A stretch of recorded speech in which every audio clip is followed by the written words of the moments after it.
what your normal pastor duties would be, but what made you decide to go more into the loving care and kindness end of your blessings for people, frankly? Well, when I got here, I realized that I couldn't do it alone.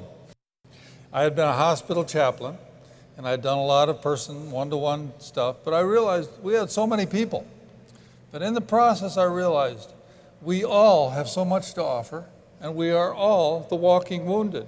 We all need it from each other, and we all have something to give. And so it's a process of realizing that that's our task as people, to care and love and lift and encourage people. And now you've reached out way beyond just the Crystal Cathedral in our area here in Orange County. Talk about the Care and Kindness seminars that are taking place. Well, we started the Care and Kindness Conference here about 15 years ago, and we are now making ourselves available anywhere that someone wants to have a conference. We have a foundation that's trying to support us, and so we are encouraging churches. I just came from Noblesville, Indiana, a Presbyterian church there. They had a weekend conference, and I went and was one of the primary speakers because we really want this to be what Christianity is about. We kind of emphasize that we're here to get people to heaven, and I'm happy for that. But Jesus' mission was to make heaven on earth, I think. When he said, "Thy kingdom come, thy will be done on earth as it is in heaven," I think he was telling us his mission, and he's giving us our mission. And this world is so wonderful. This country and Canada and some of the other countries that hear this message, they are such wonderful places, mostly because of the love of God, the instrumentality of God. You take a place like this. I don't remember the name of the architect, but he was an instrument of God. This fabulous organ, it was made by an instrument of God. And we need to love and honor those people. No matter what their faith might be, they are instruments of God. Who should attend these conferences, and what actually goes on? How does it work?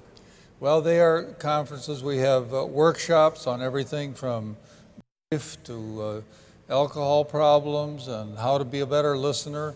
And then we also try to inspire them to be giving and doing more and more. You know, this great music we just had. What is it good for?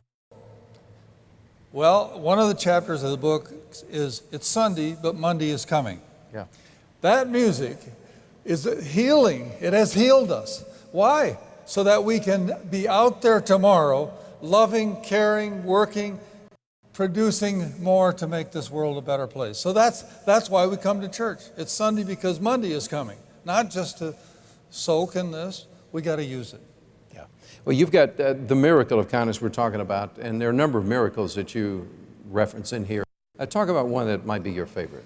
Well, my favorite happens to be one of the guys is Don Heinlein. He's sitting right down front. Some friends urged him to come here to the Home Builder Sunday School class. And he and his wife's lives were changed by their goodness, their kindness, their friendliness, their love. Right, Don? And he's here today. But that's one of the magnificent stories. But there's all those little ones too. The Care and Kindness Conference got stimulated in me when I heard a story from one of our committee members. She came up to me and she said she'd been waiting in the car and somebody knocked at her window. And she opened the window and there was another woman. And this woman said, "Thank you for smiling at me when I drove in. I've been so discouraged today, and your smile just lifted me and healed me."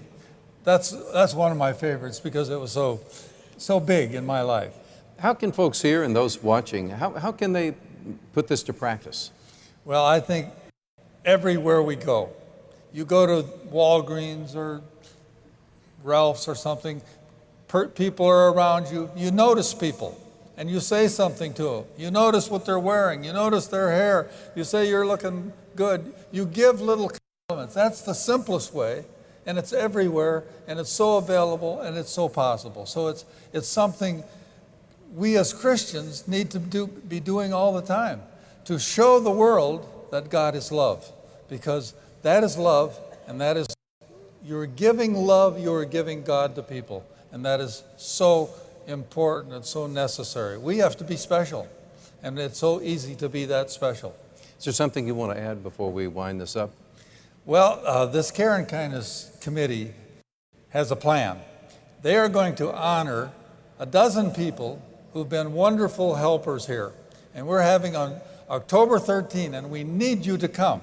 We're going to have a big celebration appreciation banquet for people who've been ushers for 40 years, who've been tour guides for 30 years. One man, he's been out in the parking lot for 40 years. We are going to honor them and appreciate them and celebrate them. And so that's called the celebration banquet on October 13. Please come. We need you. We need to pay the bills, $25 each. Well, I'll tell you, you've made a big difference in a lot of lives, not only here, but around this great nation of ours. And he's going to be available after the service over in the Welcoming Center if you'd like to stop over and meet Jim. Also, a copy of his book. Have him sign it for you. He'd love to do so. And you can stand and ask him those same 3 questions. Okay? Feel free to do so. Jim, God loves you, and so do I. Thank you so much for being here. Thank you very much.